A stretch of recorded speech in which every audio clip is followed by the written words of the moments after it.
obviously some teachers, I mean, the abuse of their power. There's a state school, a primary school in Sydney's North Shore, Linfield Learning Village, that has really been teaching year 5 and 6 students some hardcore politics of the left, of course. This is the way, the hard left. Here is one of the class posters the Daily Telegraph found that the students came up with and displayed in the classroom, full of the kind of race politics and anti-police rhetoric that's been tearing apart American cities. Stop killer cops. White lives matter too much. That's a little bit disturbing.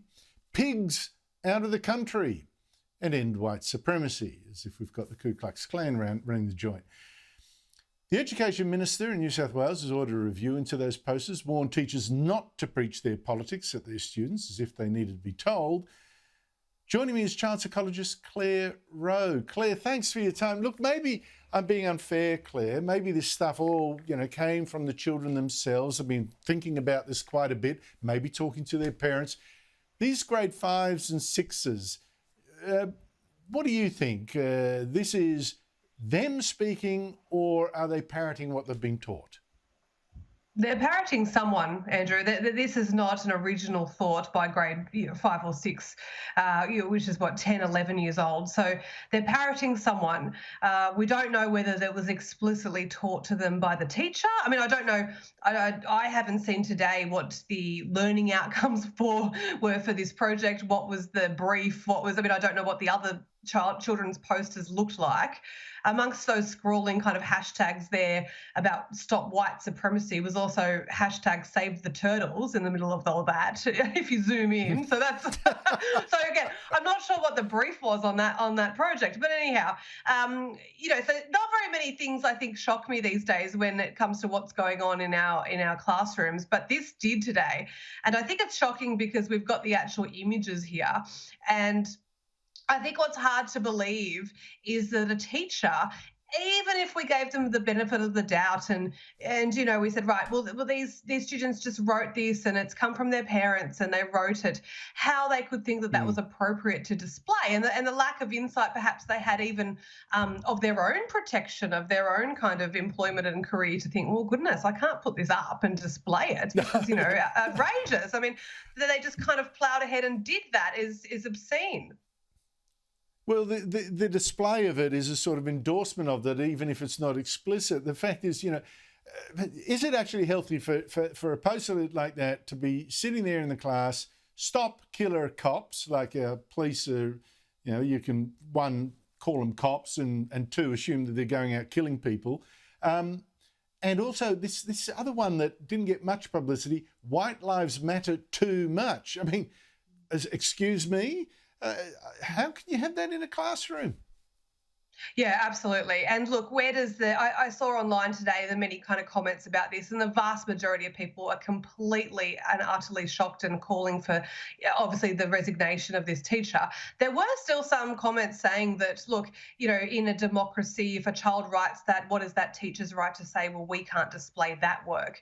Look, this is a much broader, Andrew, issue for me as a child psychologist, where we are seeing the younger and younger children recruited as soldiers in this kind of political and ideological warfare, and we're robbing them of a childhood. And what I want to get across as a developmental psychologist is that there are critical developmental processes that happen in childhood. It is not just about giving children freedom and, a good time. There are processes such as social skills, creativity, problem solving, emotional regulation. There's all these things that are occurring within the brain. And when we introduce concepts that the brain can't deal with, very complex concepts that adults are grappling with, we interrupt those processes for children, creating vulnerabilities of stress, anxiety, poor mental health. I mean, that is what is creating it.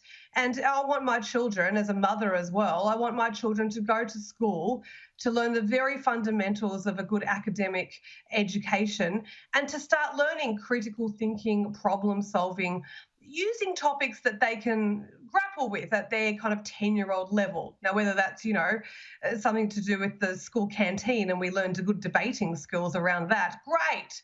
And then we can use those good debating skills when we're older to tackle these bigger issues. But shoving these issues in front of 10-year-olds... someone of different politics to me might say, but listen, we're teaching children to be anti-racist, and you can't start early enough to make them really sensitive to race. To which I might say, you're teaching children to be so paranoid and focused on race, and there's a little anti-white sentiment obviously there as well, but that you're actually risk turning them to racists instead. Absolutely. I don't have anything wrong with the initial statement that you said there, Andrew, that we need to be teaching about equality and race and on some level. I don't think that these posters were teaching that. I think they were quite racist in themselves.